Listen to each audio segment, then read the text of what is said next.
subscribe, like, comment, share. Elise helped Alexander into his room and to his bedside. Take a rest. After saying this, she had intended to leave, but he stopped her and uttered, I'm thirsty.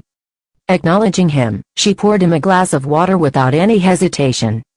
Here you go.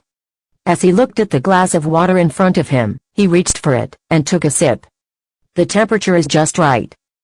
Thank you. With a smile, she replied. No problem. Rest well. I'll be going back now.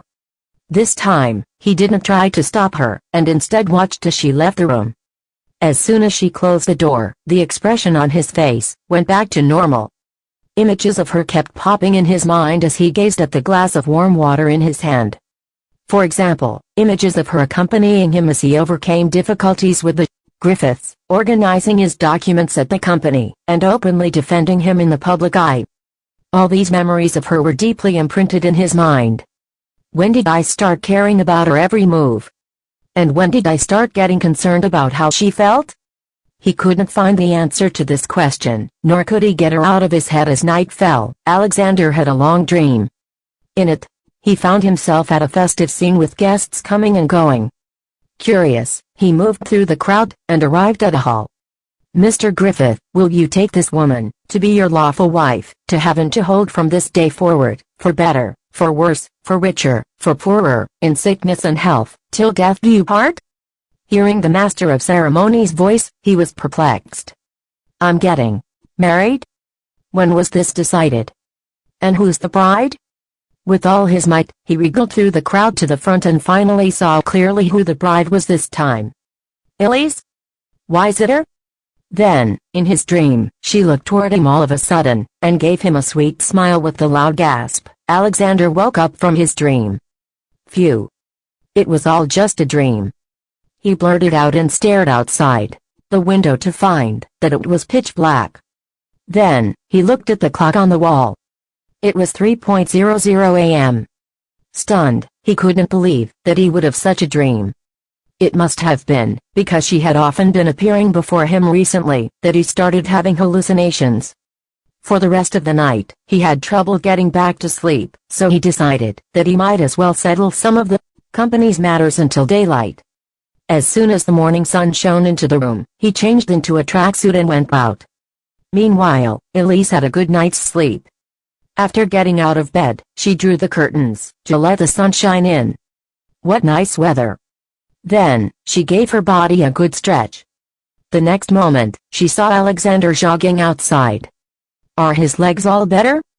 Though she was puzzled, she looked away. Right after, she washed up, and changed into a set of new clothes before going out. As soon as she stepped out, she bumped into Alexander. Good morning, she greeted. Unlike before, where he would greet her back politely, he ignored her, and walked past her back into his room. Confused, she didn't give it much thought and headed downstairs. After shutting the door, he realized that his heart was racing furiously. What's going on? Why am I getting more excited than before when I see her? When are you coming down? I'm going to be late. She knocked on his door and said impatiently. Immediately, the door opened and revealed half of his body. My legs aren't well. I will ask Danny to send you. After saying this, he was about to close the door, when she stopped him. I don't see anything wrong with your legs. I saw you jogging in the morning. She grumbled. However, he insisted. My legs haven't fully recovered yet. It's really inconvenient. Knowing that he was a hard-headed man, she brushed off her suspicion and said, Fine. I'll leave, then. With that, she turned to leave and went to school with Denny. The lush greeneries of the schoolyard gave off a youthful and vibrant energy. As Elise got out of the car, she waited for Danny before entering the school. Boss, could you explain the trigonometric functions to me? I took a look at the textbook last night, but I still don't really get it. Upon hearing this, she conceded. The textbook only covers the basics. For the final revision, doing practice questions would be more helpful. I will lend you my exercise book later. It might be of help. Happily, he beamed. "Thank you, boss." Then, the two walked into the classroom in unison. Previously, Danny had always been the perfect example of a student who was ignorant and incompetent, causing many problems to teachers.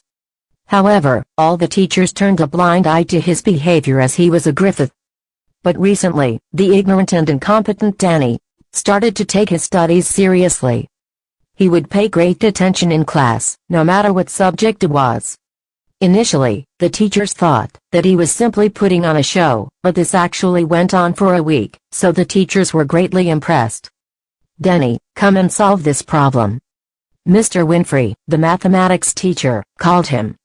At once, everyone turned to stare at Danny with the look of disbelief. Why did Mr. Winfrey ask Danny to answer the question? He's a student from the last row. Teachers have usually given up on them. How did Mr. Winfrey notice him? Maybe Mr. Winfrey called Danny by mistake. Besides, Danny might not be able to answer the question, even if Mr. Winfrey really did call him. The other students gossiped softly, but Elise overheard it all. With her brows raised, she looked at Danny and cheered him on silently. At first, Danny didn't want to go up to the podium, but he stood up as soon as she encouraged him. With the other students' astonished gazes on him, he walked up the podium. "It's all right if you can't solve it. You are remarkably brave for coming up here." Mr. Winfrey handed him the chalk. Taking over the chalk, he looked at the question on the blackboard. In less than 2 minutes, he had already come up with a solution. With that, he started writing it so smoothly, and without hesitation, that the other students watched with their eyes wide open. The classroom fell silent instantaneously as they stared at him. After finishing, Danny handed the chalk to Mr. Winfrey. "Here you go. I have solved it." Looking at Danny's mathematical solution, Mr. Winfrey couldn't help but feel amazed. He couldn't believe that Danny could improve so much in just a week. He even suspected that Danny had been acting ignorant and stupid all this while. "Well done. Your steps and answer are correct. It looks like you have improved a lot, Danny. Other students should learn from you." Immediately, the corner of Danny's mouth tugged upwards as he made his way down the podium with his head held high while he enjoyed the attention that the other students were giving him, because it was something that he had never experienced before in his 18 years of life. "You did great," Elise whispered to him. Right then, he smiled even brighter and whispered into her ear. "That's because you taught me well, boss. Don't be glib. The end is yet to come. We still have to work hard." Hearing this, he gave her a formal salute. "Yes, boss. I will keep up the good work." With a smile, she resumed reviewing her practice questions and wrote in her book. During recess, he stayed in his seat and did revision exercises instead of doing what he would usually do. He even rejected his friend's invitation to play basketball. That day, what he said most was, "Boss, how should I answer this question? Could you explain question 17? How should I draw the force analysis diagram for physics? Can you teach me?" Even Michaela was surprised by his sudden change of behavior. "Elise, why do I feel like Danny's become a totally different person? Is he still the Danny I know?" Elise wasn't sure how to answer this question, so she turned to glance at Danny and said, "I guess he's really changed. After all, he can't stay at 250 forever." Confused, Michaela asked. 250. What do you mean by that?" "His grades. His total score has always been at the edge of 250. Perhaps he came around and decided to stay away from such an unlucky number," Elise explained. Upon hearing this, Michaela couldn't help but laugh. "Now that you mentioned it, Danny seems so inspirational all of a sudden.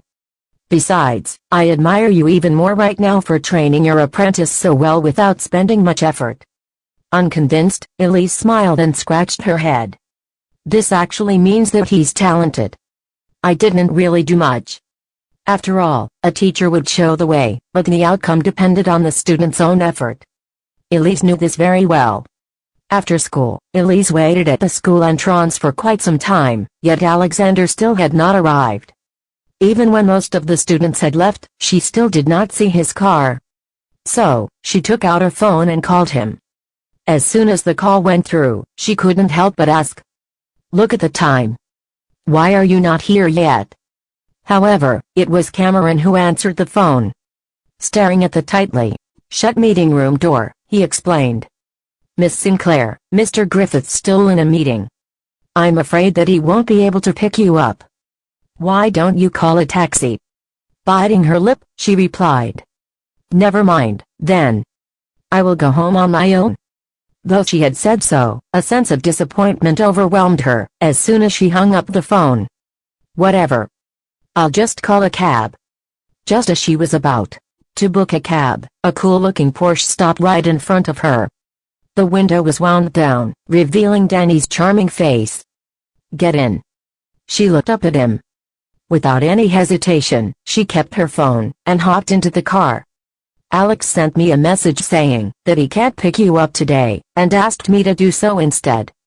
And I happen to be looking for you," he said with a smile on his face. Humming a tune, he seemed to be in a good mood. Not paying attention to what he said, she looked down and opened her textbook. Then, she realized that they were not taking the road back home, so she raised her eyes and questioned, "Where are we going?" "You will find out later." He smiled sheepishly. In truth, she thought that he had been acting really weird that day, but she didn't ask much until he brought her to a library. "Why did you bring me here?" she asked curiously. Rubbing his head embarrassedly, he told her. Had a division, of course. This library's owned by the Griffith Group, and it's not open to the general public. I only found out about it after hearing it from Alex.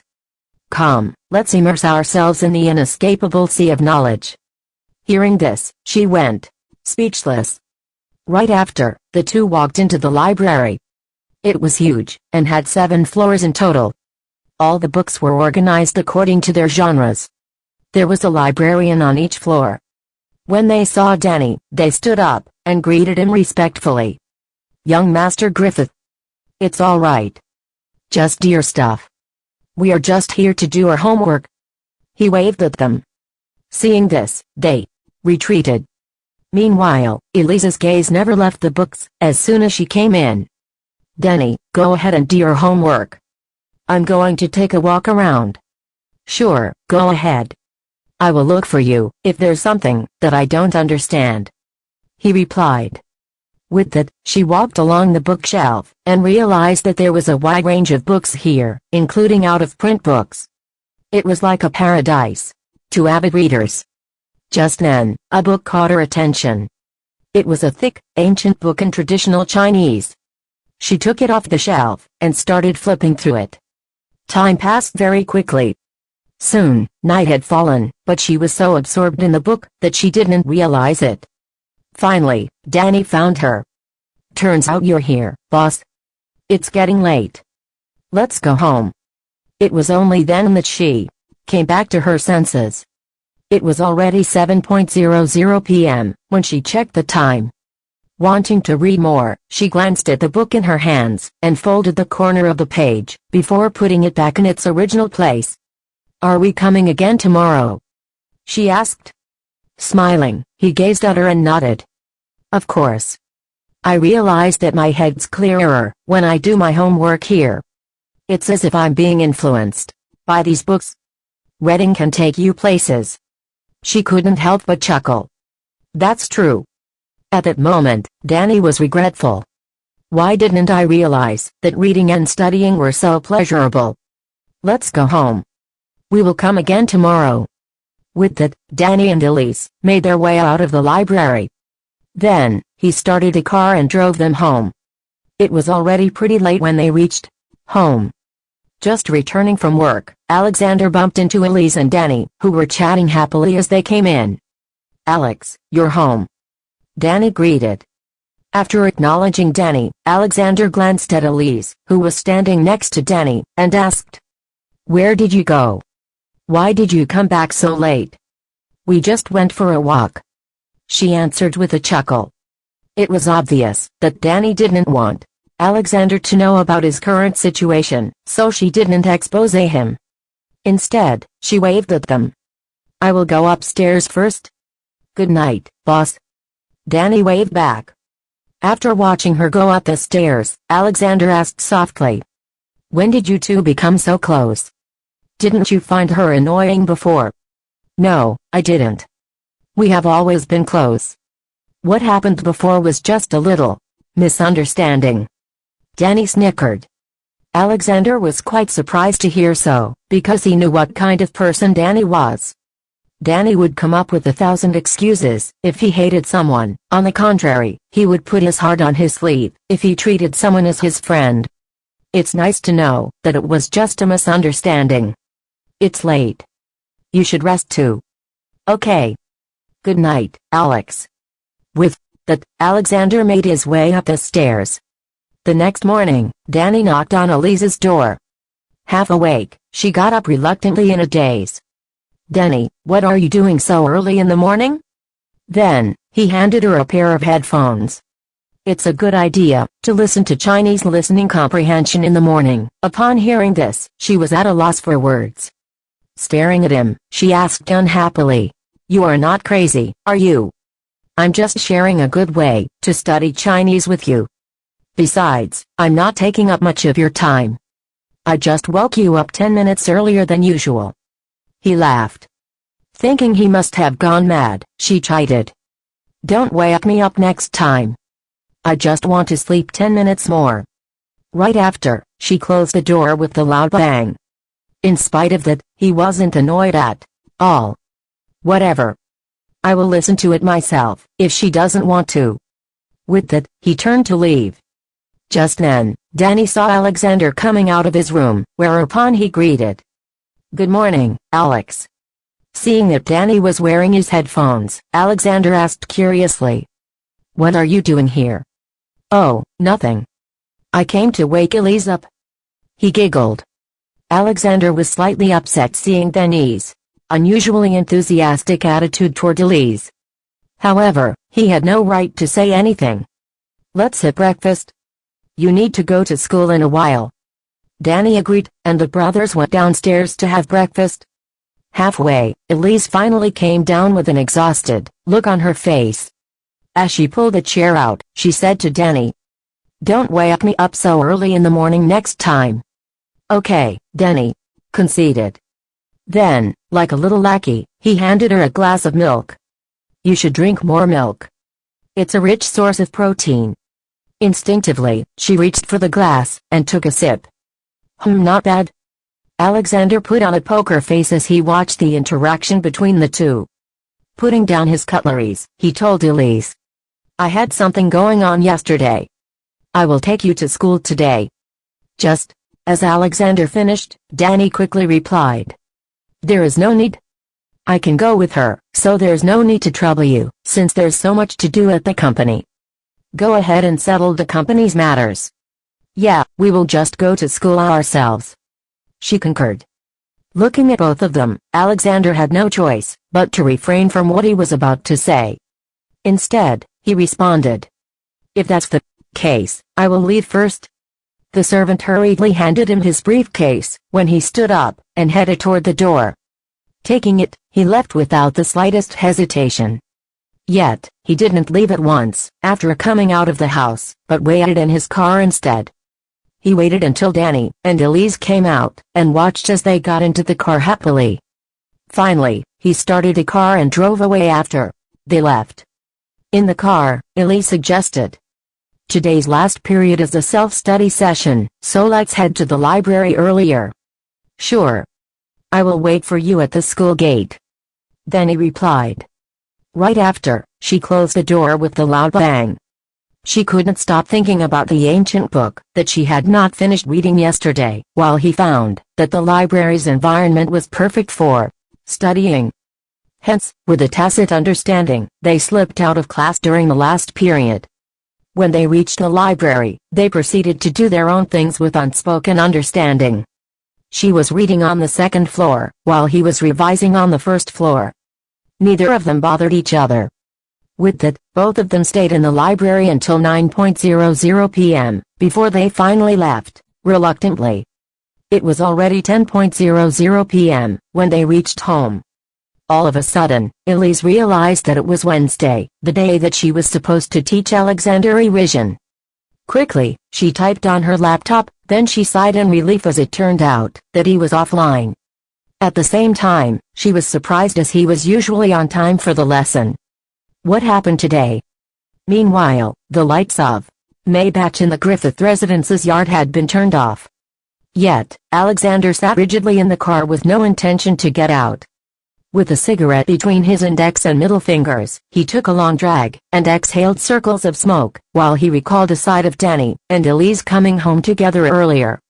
Frowning, he stubbed out a cigarette, and pulled out his car keys, before getting out of the car. It was also then that he realized that it was Wednesday, and he was supposed to learn revision. He almost forgot.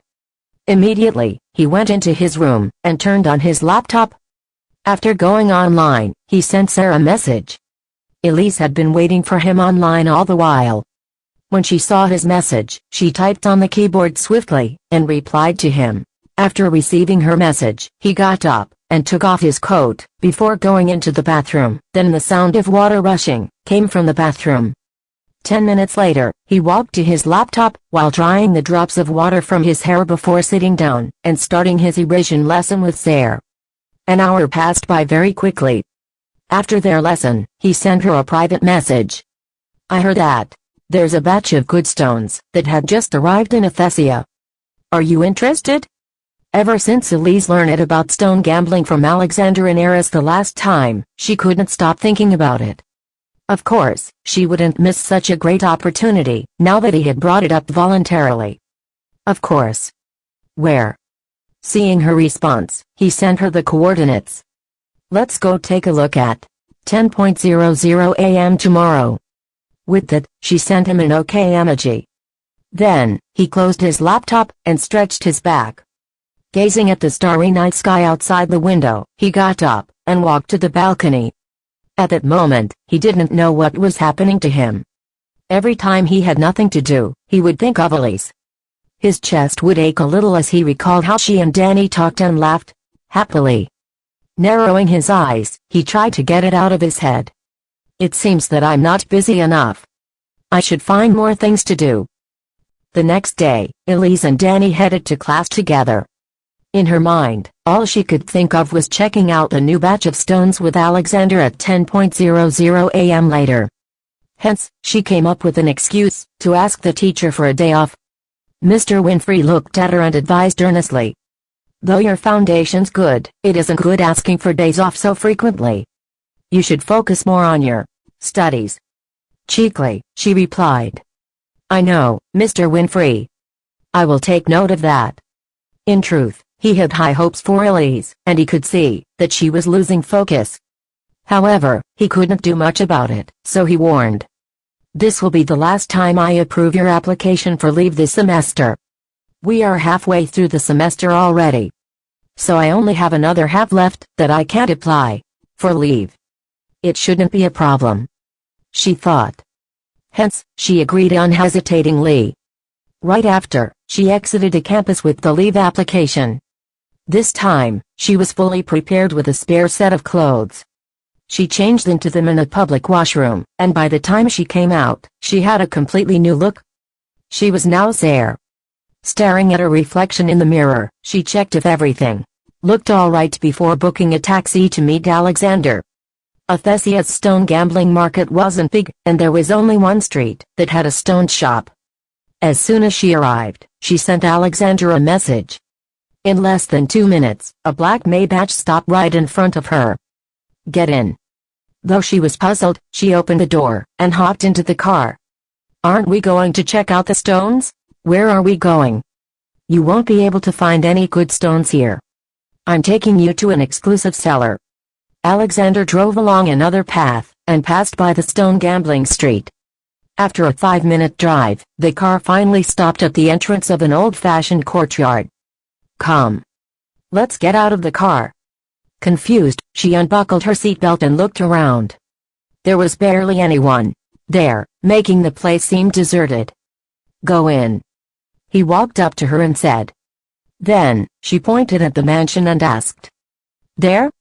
After humming a reply, he led the way. In spite of her perplexity, she placed her trust in him and followed along. The mansion was huge, with a pond in the foyer. After walking toward the end of the corridor along the pond, they finally reached the living room. "Welcome, Mr. Griffith," the servant greeted respectfully.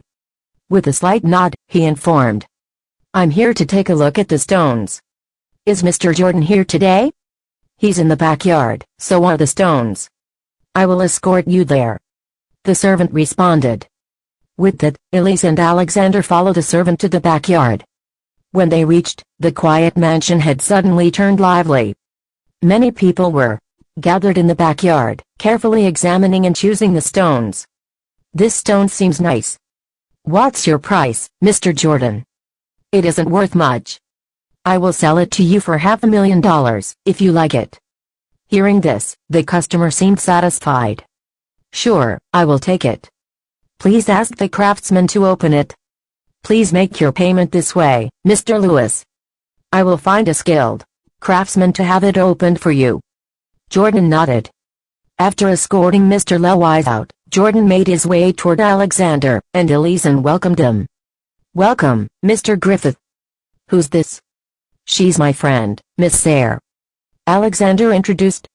She greeted Jordan. "Nice to meet you, Mr. Jordan. This way, please, Miss Sayre." Jordan brought them over to a batch of stones and introduced. "These stones were just shipped over this morning.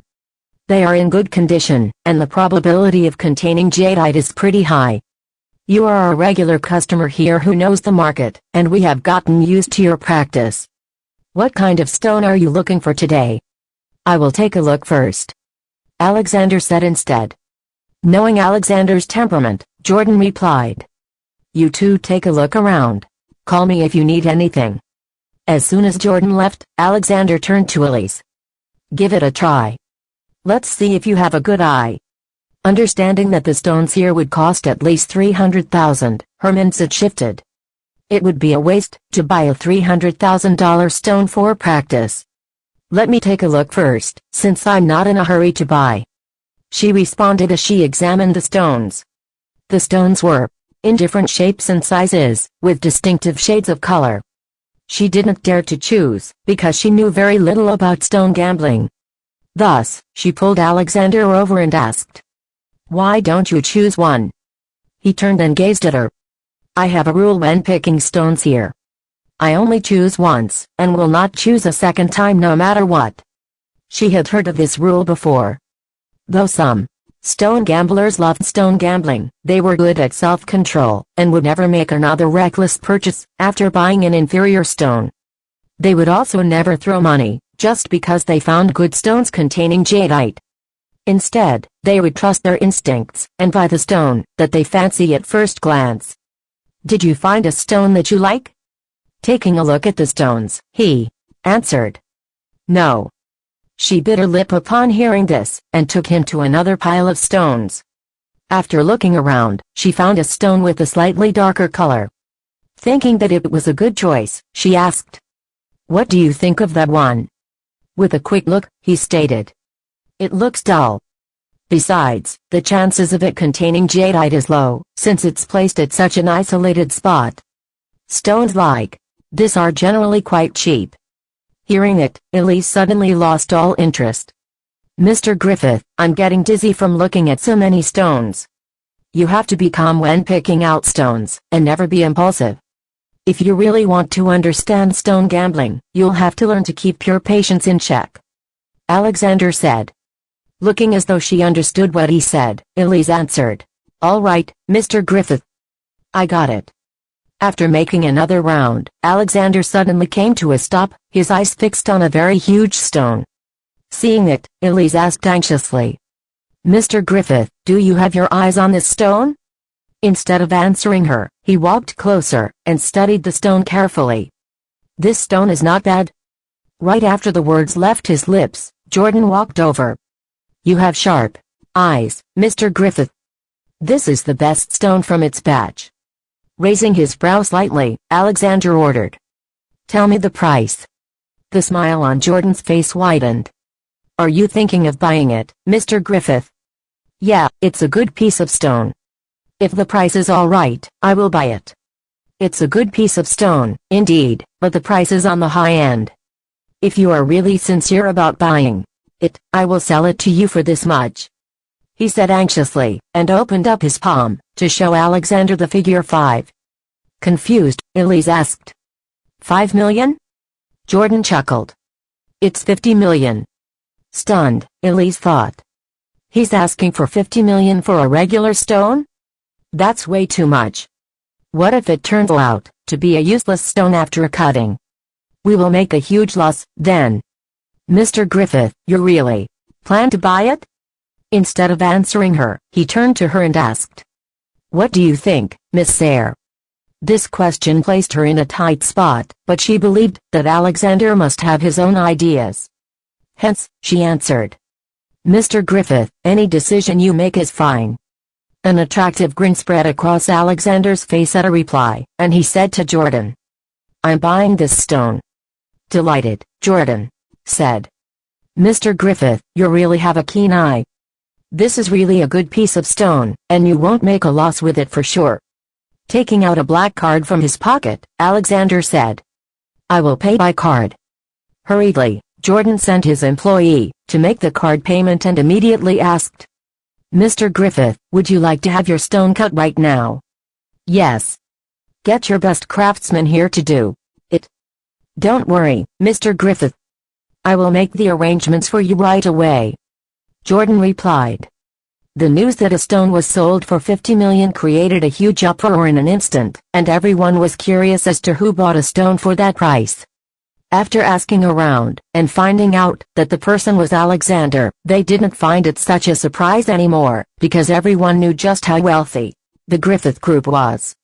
Despite that, they were still curious what sort of jadeite was inside this stone, which was worth 50 million. Hence, when they knew that Alexander was planning to cut the stone on the spot, they all gathered around, and wanted to see for themselves. "Mr. Griffith, how would you like to cut this stone?" the craftsman asked. Taking a look at the stone, Alexander replied, "Start from 1/3 of its width." The craftsman nodded. "Okay. I'm going to start, then." With the help of a few people, the stone was placed on the cutter with all eyes focused on it. Meanwhile, Elise waited while holding her breath, her fingers fidgeting with the hem of her shirt on both sides. While the machine was working, she didn't even dare to blink her eyes as she kept staring at the stone, worried that she might miss a thing. The entire process of cutting a stone was a lengthy one, and every step was especially important. Suddenly, someone from the crowd cried out, "There's green!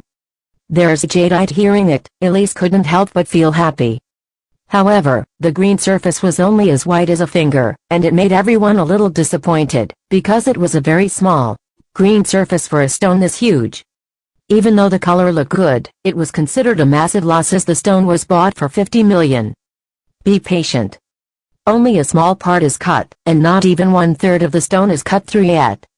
Maybe there will be more green later. The surface of this stone looks good. I think it has more green than this, so there's probably still hope. As the onlookers speculated amongst themselves, Elise felt that her heart had already leaped to her throat. Never in her life had she been as nervous before. On the other hand, Alexander appeared calm and composed the entire time without any emotions on his face. "Mr. Griffith, you are just way too calm," Elise pointed out, feeling a little envious of his composure. "Yeah, I'm all right," he said, flatly. Pursing her lips, Elise thought, "Looks like I really need to learn to be composed and calm. The person who spent 50 million is so relaxed, so why am I so nervous when it wasn't my money spent?" After thinking it through, she relaxed quite a lot, and wasn't as nervous as before. Still, her eyes were glued to the stone. As the craftsman cut deeper and deeper, the cut soon reached 1/3 of the stone, but there was no more jadeite. Even the craftsman's hands were clammy. This was a prized stone from his employer's store, and he was worried that the reputation of the store would be affected if there was no jadeite in this stone. "Hang on."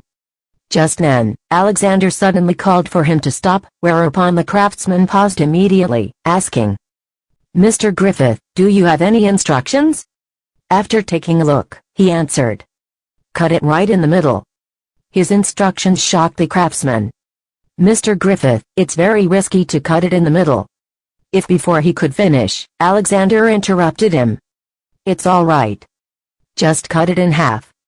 Seeing how determined he was, the craftsman couldn't say anything else, and returned to the machine, before asking some men to change the position of the stone until the cutting edge was right in the middle.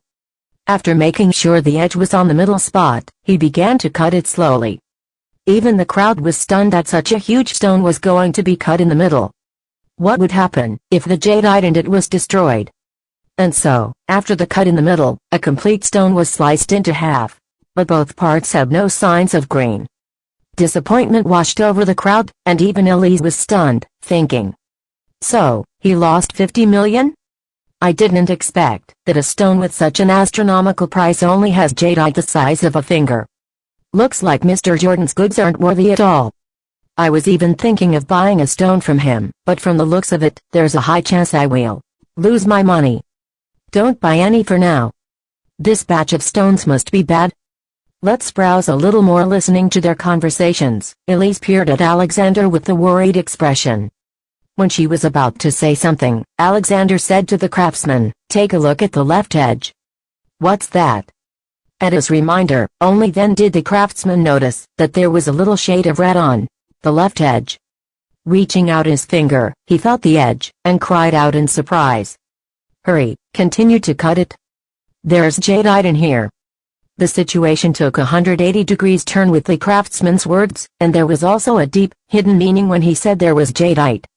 Usually, people would say that there was green whenever jade was discovered at the cutting of the stone. However, the craftsman said that there was jadeite instead. Just one word difference could change the meaning entirely. In hurried but careful moves, the craftsman ground the stone, and the red spot gradually became more obvious. Seeing it, everyone exclaimed in shock. Blood jade? It's a blood jade? With just that, the entire place broke into an uproar, and even Elise stared at the stone in disbelief. How is this possible? It's actually blood jade, which is no less expensive than imperial jade. You are so lucky to have gotten the blood jade, Mr. Griffith. This blood jade is incredibly rare, and if you have it made into jewelry, it will be priceless. Congratulations, Mr. Griffith. I wonder if you are willing to sell your stone to me. I'm interested as well, Mr. Griffith. Why don't you sell it to me? The change of attitude from the crowd was so swift that Elise didn't even have the time to react to the situation. Then, Jordan came over with a wide smile on his face. Congratulations on the blood jade, Mr. Griffith. Returning his smile, Alexander answered. You're too kind, Mr. Jordan. Jordan added. Honestly speaking, I got this stone back 6 months ago, and it was just laying there as a stockpile. Many people had also asked me about the price before this, but they all backed off when they heard the price. Unexpectedly, you had the courage to buy it straight away, and it turned out that there's actually blood jade in the stone. You wouldn't be able to make a loss, even if you wanted to. Everything Jordan said was true, according to the market price of blood jade right now and the total surface of blood jade Alexander had in his stone. He was guaranteed to earn 50 million. If there was more jade after further grinding and cutting, then it would be a different price. While they were speaking, the craftsman cried out in surprise again. The entire stone is made up of blood jade? Another round of commotion broke out from the crowd. It was already really rare to have found the blood jade, but it turned out to be an entire piece. It was now beyond their estimation just how much this stone was worth. Mr. Griffith, I have to say that you are really lucky to have such a huge piece of blood jade, Jordan said earnestly, excitement rushing through him the entire time. Meanwhile, after the people saw that the stone had blood jade, they all wanted to buy some stones as well. All of a sudden, they started to pick and buy stones, and the shop started to get busy. Mr. Griffith, you have my admiration even more now, Elise admitted in a serious tone. Maintaining his composure, Alexander answered. Miss Sayre, do you know which kind of stone you should buy now? Elise pursed her lips. Although she didn't want to admit it, she had to say that he was really talented when it came to stone gambling. Mr. Griffith, I believe that I was right about you. I will definitely pick up something by learning about stone gambling from you. The edges of his lips curled upward into a gentle smile. You are too modest, Miss Sayre. I gained a lot by learning erosion from you, too. There was no awkwardness when they traded compliments. In contrast, it was harmonious. So, do you plan to sell this blood jade, Mr. Griffith? I would like to use it as a publicity stunt for the anniversary of Griffith Group next month. I think it will be a good selling point. Alexander answered. Understanding what he meant, Elise said. You are a very smart businessman, Mr. Griffith. In fact, Alexander had his own selfish idea. When he saw that the stone contained blood jade, he already had a thought in his mind, which was something he really wanted to get done for now. Despite that, he didn't tell any of that to Elise. After the entire stone was finished with the cutting, a huge piece of blood jade stood before everyone's eyes. Almost everybody on the scene had never seen a blood jade before, and the color of this piece was very pure. It could be considered one of the top grades amongst blood jade. Many people who were interested came forward to ask about the price, but they were all turned down by Alexander. A dedicated team was assigned to deliver the blood jade, and after the cutting was completed, Alexander and Elise didn't hang around much longer. They said their goodbyes to Jordan and left immediately. I will send you back, Miss Sayre. However, something popped up in Elise's mind, and she turned down his offer. It's all right, Mr. Griffith. I will just get a cab back by myself. Alexander didn't try to change her mind and said, Be careful then, Miss Sayre. I'm leaving first. After Elise saw that he had left the place, only then did she get herself a ride back. Elise changed into her usual ugly appearance when she got back to campus, and the moment she stepped into the classroom, Danny hurriedly paced up to her. Boss, where did you go? Do you know that I've been looking for you? Before she could answer, he added impatiently. Boss, explain this question to me. As she had expected, Danny's biggest current interest was learning, and she didn't turn him down either as she explained the problem to him. After school, they left the classroom together. Although Danny had been engrossed in studies recently, he felt a little playful today, and wanted to play online games. Boss, let's not go to the library today. I will get a few guys tonight to form a team, and play a few rounds of games online. His words stopped Elise in her tracks. If you play today, all your efforts before this will go down the drain. Dismay washed over him at a reminder. Forget it, then. I love to study. Let's forget about gaming, and head to the library instead. A gentle smile spread across Elise's face, thinking that Danny's seriousness toward studies made him seem rather adorable, and she said, How about this? If you can make it to the top 5 of the class in the monthly test, I will spend a day gaming with you. Unexpectedly, he started laughing out loud right after she said those words. Boss, a good student like you, gaming with me. Don't try to pull my score down with your inexperience. I'm not falling for that. While Elise was speechless and looking helpless, he asked curiously. Boss, do you really know how to game? Smacking her lips, she then answered. I gamed before. This sparked his curiosity even further. How are your skills? After a short moment of hesitation, she replied. It's all right. Patting her on the shoulder, he said. With your mediocre skills, it's better if you don't play with us. My teammates and I are all experts who are famous players on the leaderboard.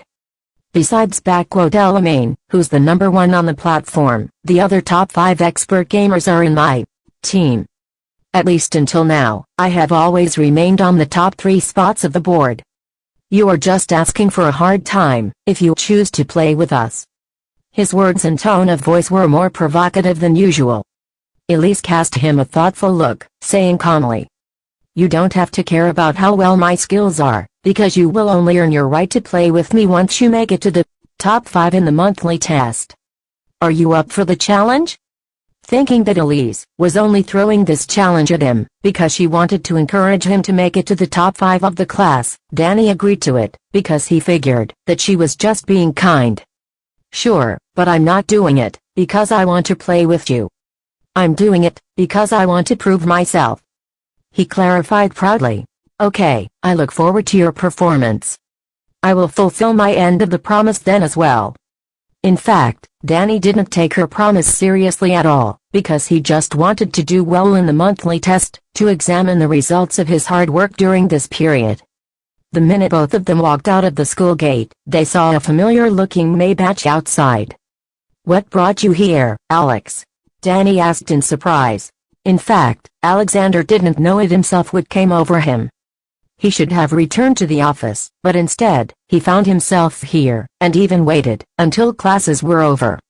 "I happened to pass by here, and thought that I could give both of you a lift home, since school was ending." Danny had never been one to doubt anything Alexander said, so he quickly opened the door and let Elise in first.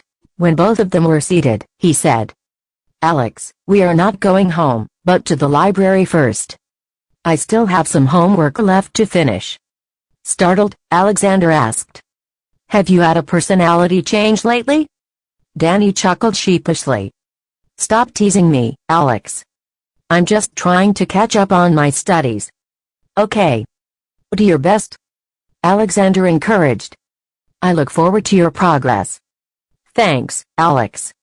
I will put in my best effort," he answered happily. After that, Alexander started a car and drove away. Danny was the first to hop out of the car when they reached the library, and he thought that Alexander would leave. Unexpectedly, the door of the driver's seat opened, and he got out of the car as well. "I haven't been to the library in a long while, so I will read a book as well." His explanation didn't strike Danny as odd, and so the latter started working on his homework with full attention, after he found himself a spot in the library. Meanwhile, Elise went to the second floor, and went through the bookshelves. Finally, she picked a foreign novel and sat down. Something unexplainable came over Alexander, and he followed Elise upstairs subconsciously. Then, he grabbed a book about economics and took a seat in a corner. However, his attention today wasn't on the book at all. He would sometimes casually raise his gaze at Elise, who was seated nearby. It was fine for the first couple of times, but Elise noticed his eyes on her after a few more times, and she couldn't help but look back at him with her brows knitted tightly in confusion. When their eyes met, Alexander didn't look away, and just when she was about to say something, he spoke first. "I have read a book in your hands before. It's not bad," but the author ended the story a little hastily, leaving many things unexplained. Elise was already halfway through the book, and when she heard him say that, she lost all interest to continue reading. "I will get another book, then." Standing up, Alexander walked over. "I will help you to pick one out." To Elise, he seemed a little odd today, but she couldn't exactly put it into words. "Do you prefer comedy or tragedy?" "Comedy," she said, the first thing that came into her mind. Looking through the bookshelves, he then picked out a book which used a more humorous language, and passed it to her. "This book is not bad. You will be entertained and happy while reading." Taking it over, she uttered, "Thanks." After she started reading a couple of pages, a grin spread across her face unintentionally. Seeing it, Alexander relaxed the knot between his brows as he casually plopped himself in a seat next to her, asking, "Do you usually come here with Danny to read?" "Yeah, but it only started recently.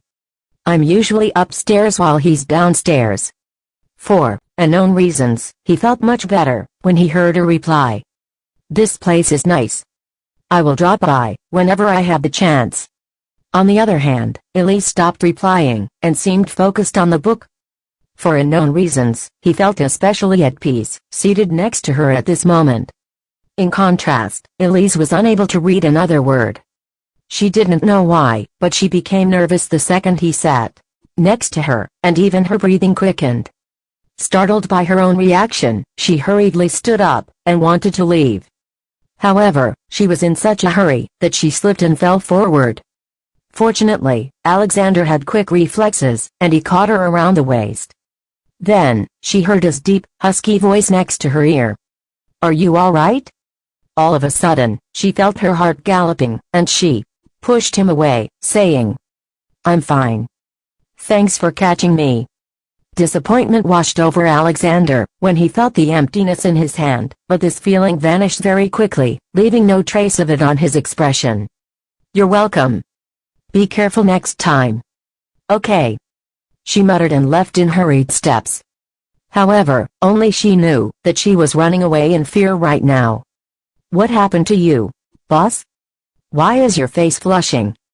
Danny asked in concern upon seeing her coming downstairs. Stunned, she felt her face. "Really? Maybe it's because it's a little stuffy here."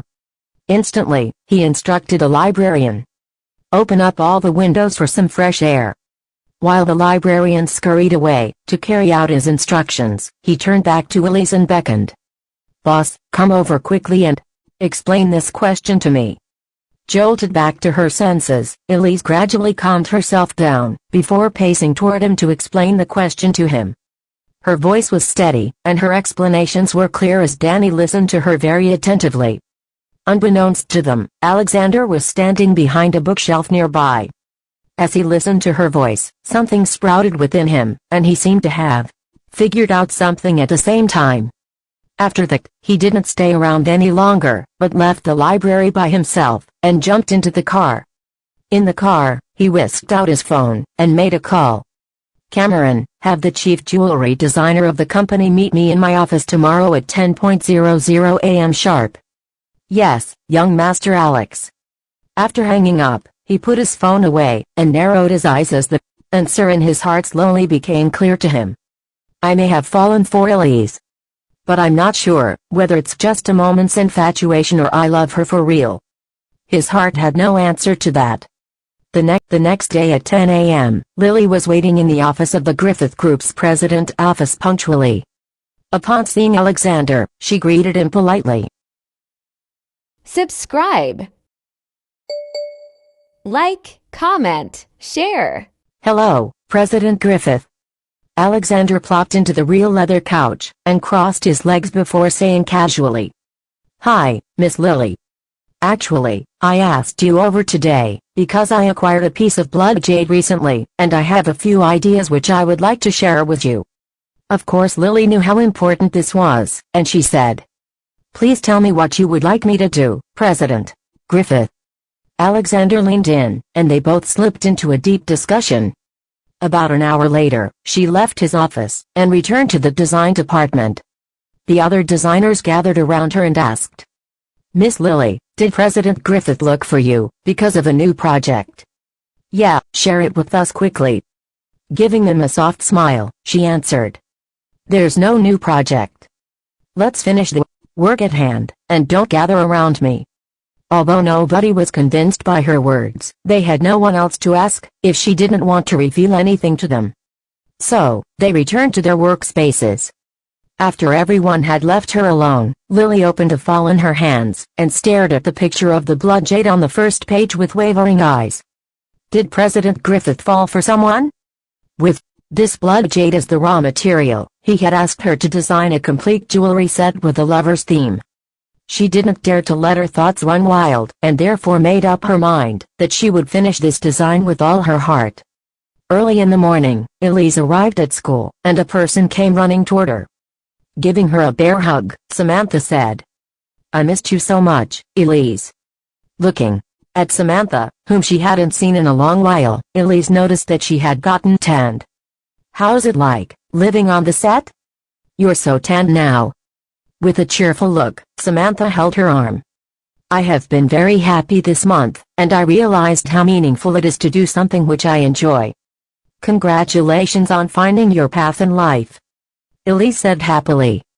With a chuckle, Samantha replied, "This is my first piece of work, and the director said that I'm very talented. Really, I have already made up my mind to be an actress, and the director has also introduced me to another movie, so that I can attend the audition tomorrow. That's why I took this chance to visit you and Riley at school today." She lifted her head and looked into the classroom, but didn't see any sign of Riley. "Where's Riley? Why isn't she here yet?" "Maybe she will arrive later," Elise said. "Okay," she uttered and dragged Elise into a seat while they continued chatting. A few minutes later, Danny arrived and wanted Elise to explain another question to him, which made Samantha very unhappy. "Danny, what are you doing? Can't you see that I'm chatting with Elise?" Without lifting his gaze at her, he said, "I'm just borrowing her for a while, I will return her in a bit." Although annoyed, Samantha decided to let it go, and when Elise returned, after solving the problem, she grabbed her arm, asking, "Elise, it hasn't been that long since I last saw Danny, but why has he changed so much? Wasn't he always lacking in his studies? What came over him today?" Elise giggled. "It's true that he's a changed person. He even told me confidently that he will make it to the top 5 for the coming monthly test. He must have lost his mind." Samantha gasped. Right after the words left her lips, Danny was already standing behind her without her realizing. "Hey, it's not nice to speak about others behind their backs." Although she was called out, she wasn't embarrassed at all and said casually, "I didn't say anything wrong. In the past, you were a loser and didn't have the least motivation to improve yourself. But all of a sudden, you say that you would like to make it to the top 5 in class. What are you, if not crazy?" While Danny decided to ignore her, she continued, "It's impossible for you to make it to the top 5 in class." Expressionless, Danny turned to her, but all that came up in his mind were the scenes from before, when he was squabbling with Elise. Only then did it hit him how annoying he was back then. "Samantha, don't think that you can make it big in the entertainment industry just because you have a pretty face. There's no lack of pretty girls in that industry, and there's nothing special about your face at all. Even if you can find jobs as an actress, you'll be a D-list actress at most," he said without holding back, whereupon Samantha's face fell. "What nonsense are you speaking about, Danny Griffith? Who are you calling a D-list actress? I will definitely make it to the A-list to show you what I'm capable of. Just hold your jaw tight, so that it doesn't fall when it happens." Unbothered by her, Danny turned and left, leaving Samantha stomping her feet in anger. "I must become an A-list actress and get so many awards that I will bury this annoying Danny with it," she vowed silently. Nevertheless, both of them didn't expect that this joke and jape would bind their destinies tightly together. But of course, this was a story for later. Seeing how mad Samantha was, Elise quickly comforted. "Just do your best. I still think very highly of you." Elise's words diminished Samantha's anger greatly, and she said, "Elise, keep your eyes peeled. I won't allow myself to become a D-list actress." Elise agreed. "Yes, so don't be mad anymore, superstar." After Samantha calmed herself down, something else popped into her mind suddenly. "By the way, Elise, I almost forgot to share a piece of gossip with you. Jack is in trouble now." Hearing that Jack was in trouble, Elise felt her heart drop as she asked, "What happened to him?" Then, Samantha told her everything she knew in detail. "I heard it's because there's a problem with his new song. Previously, he was really popular in the industry, and received a lot of compliments when his new song was published online. It was even pushed to the top of the chart once. But someone found out that this new song of his had the same music style with another singer, H, who was very popular before this. Immediately after that, H's fans accused him of plagiarizing, and the issue just blew up. There's been no response from his management company, and the hashtag number CANCELJACKGRIFFITH has more than 300 million tweets online already." Her words sent Elise into a deep thought, and she could no longer listen to Samantha anymore. At the same time, in Jack's management company, Ronald was pacing around anxiously. "Jack, what's up with your new song this time?" Jack decided to keep his mum, and didn't say a thing. The original draft of this new song was discovered under the computer on his desk, and he was startled when he saw this song. The first half of the song was composed by himself, and someone had made big changes to the second half, which greatly enhanced the originally boring song. When he showed this song to professional composers, they all said that the song was really high in quality, and that was why he decided to release this single. Who would have thought that this plagiarizing incident would blow up from it? "Ronald, I didn't write this song." Hearing this, Ronald immediately barked. Jack, why didn't you tell me about this earlier? This is a serious matter. Jack also felt a little annoyed and replied. I found this song under the computer desk. I wrote the first half. Ronald shouted. A scheme. This is all part of a scheme. Jack, it must be someone's evil plan. What they are trying to do is to involve you in this dispute. Damn, this person is truly vicious. Jack pursed his lips. During his many years in the entertainment industry, he had been minding his own business, and he had never offended anyone. Who would actually do such a thing to him? Let's go and check the surveillance footage of my office's door. I want to see just who placed this thing there. However, Ronald stopped him and said, Oh, darling. Now is not the time to find out the truth, but to give the public an explanation. I will get someone from the Public Relations Department to control the damage and to minimize the impact of this incident. With that, Ronald took his phone to make a call. Seeing Ronald on his phone, Jack's heart sank. No matter who framed him, he would go to the ends of the world to find the culprit. However, at this moment, the door of the office was pushed open, and Noel walked in. This song is not plagiarized. He spoke at once. Immediately, Jack and Ronald looked at him at the same time. Noel, what the hell is going on? Noel replied. This piece was written by H. Both Jack and Ronald were obviously surprised, and Jack immediately uttered. But the first half of this song was written by me. The question was, how could H have possibly helped him improve the second half of his song? When Noel heard Jack's question, he couldn't exactly connect the dots, but he could roughly guess why Elise would help Jack. It just seemed that Jack didn't know Elise's true identity, so Noel didn't want to be the one to tell him. Well, I'm afraid you will have to ask H herself for the answer to this question, Noel said. Ronald also added. If that's the case, then this matter is much easier to handle. Let H personally clarify the misunderstanding, then the accusation of plagiarism will be eliminated. Jack took a deep look at Noel. I'm afraid this matter is not so simple. Noel smiled. Slightly. It may not be that complicated after all, she probably just wanted to help you. Jack was still confused, and didn't understand the meaning of Noel's words, but Noel continued.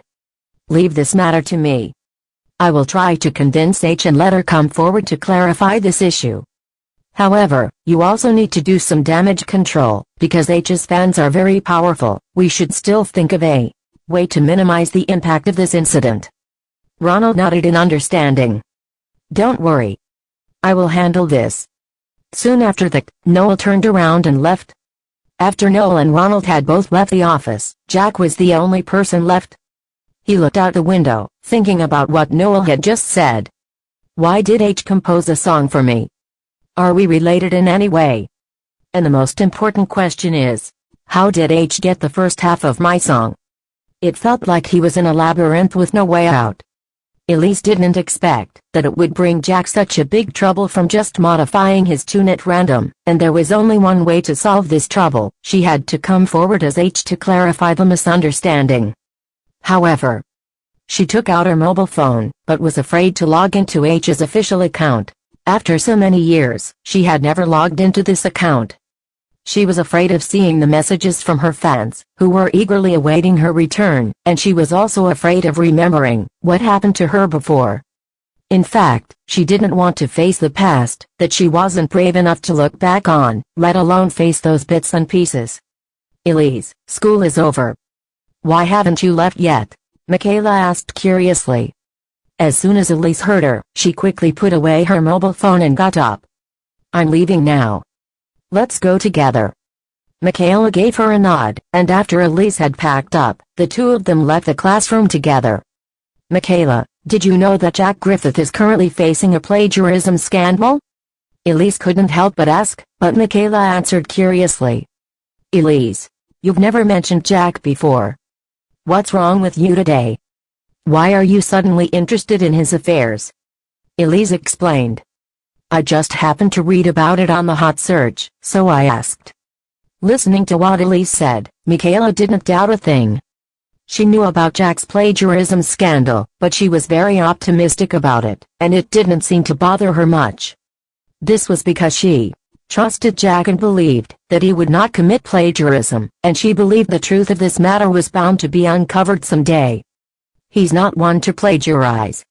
Michaela's words were full of trust. Elise turned her head to look at her and asked, "Do you trust in him that much?" Michaela nodded without hesitation. "He is my Prince Charming, my idol. After I have chosen to be his fan, I will support him wholeheartedly, and the premise of supporting him is trust. His character is impeccable, so I have always believed in him." Michaela's words echoed in Elise's ears, and at this moment, she suddenly envied Jack. At least he had someone who believed in him without reservation. "You're right. He really isn't that kind of person." After Elise finished speaking, she already had an idea in her heart. It was at this point that the two of them had arrived at the gate, and Michaela waved at Elise. "Elise, I will take my leave first. See you tomorrow." Elise replied with a smile. "See you tomorrow." After parting, Elise took out her mobile phone. This time, she did not hesitate to log into her previous account. As soon as she entered, countless messages flooded in. Elise didn't plan to read those messages. Instead, she directly clicked into the edit box and tapped her fingers quickly on the screen. I have been waiting for you for a long time." Noel's voice rang in her ears all of a sudden. Subconsciously, Elise raised her eyes, and then pressed the lock screen button. With that, her phone screen went dark. "Is this about Jack Griffith?" Elise asked. Noel looked at her and then said, "Right now, you are the only person who can help Jack get out of this situation." Elise's hand clenched on the phone silently while she said, "It's my fault. I did this without thorough consideration. I will help him clarify matters." Noel was surprised that Elise agreed so readily. He thought that he would have to spend some effort this time. "Thank you, Noel said sincerely, but Elise told him bluntly, "I'm not doing this for you." Noel was obviously surprised that she said this, but he still covered it up very well. "I know. Whatever happened between us has nothing to do with Jack Griffith. I didn't think carefully about my actions, which led to what happened today, so I'm cleaning up my own mess." Elise went on to explain. Even though she knew that such an explanation was meaningless in front of Noel, she still didn't want him to misunderstand. Noel looked at her.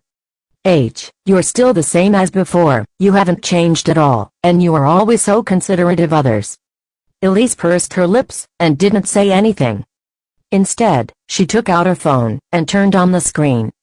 She looked at the words she had previously edited, and finally clicked the post button. "Okay. I have posted on Twitter." After Elise finished speaking, she put away her phone. "I should go back. Bye."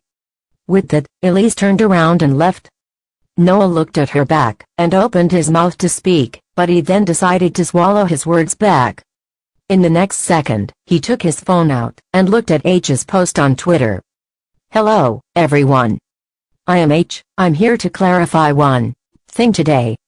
It is about Mr. Jack's new song. The song was actually co-created by me and Mr. Jack. I apologize for the inconvenience caused." Little did she know, her action caused a huge ripple on the internet. Firstly, when H's fans discovered that H had logged into Twitter, thousands of fans flooded to her Twitter homepage, and sent her private messages. After seeing her latest post on Twitter, the number of comments had reached 10,000 inches, under 1 minute, and it didn't stop there. In just 15 minutes, the topic H admitted she worked with Jack Griffith to write his new song went directly to the top of Twitter's trending list. Cat3Fish commented, "OMG. My goddess is back. I'm so happy. I have been waiting for this day for a long time."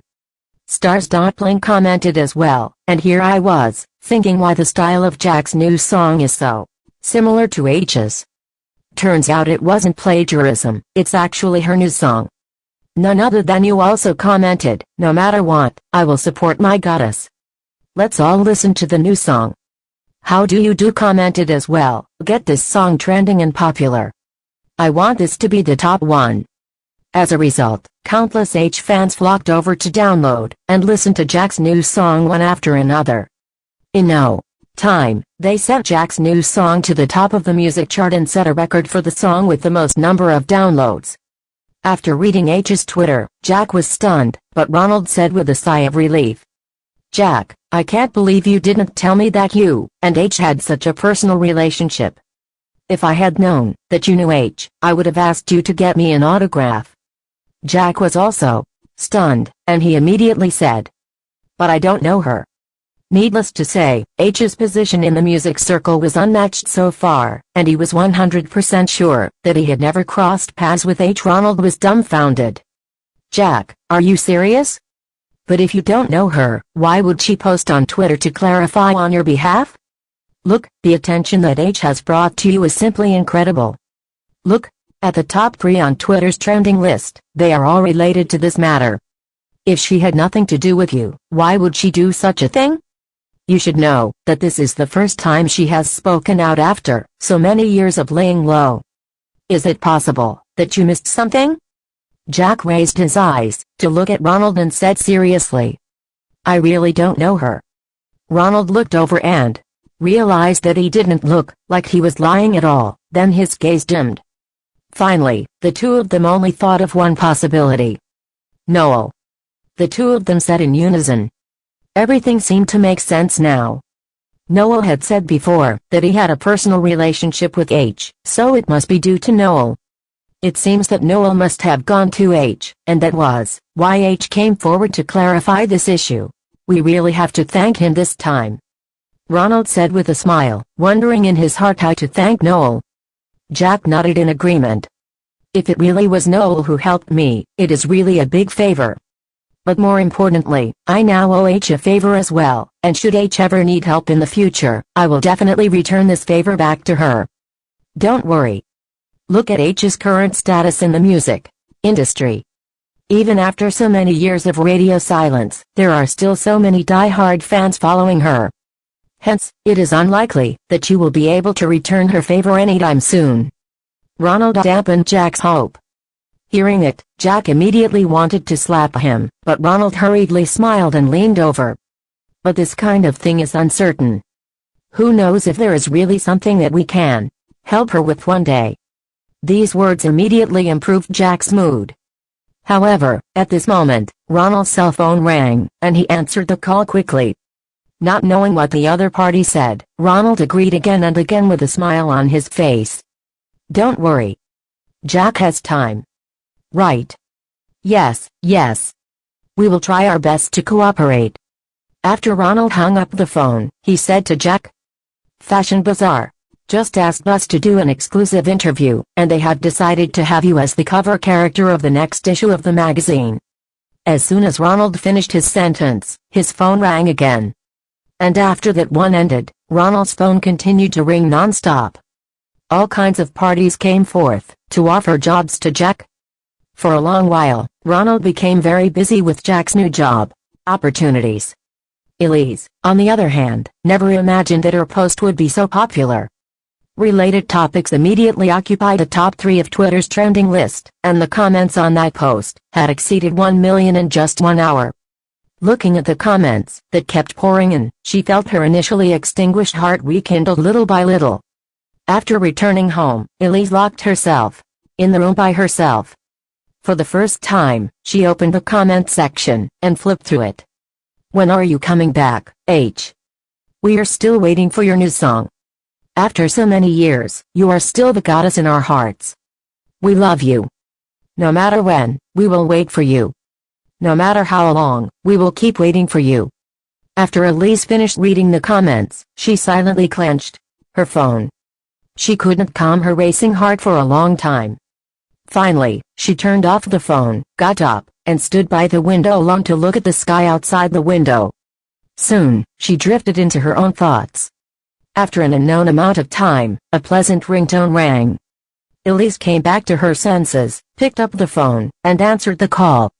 "Long time no see, H." Julia's voice rang from the other side of the phone. Elise's eyes sank and she said, "Julius, was it a wrong decision?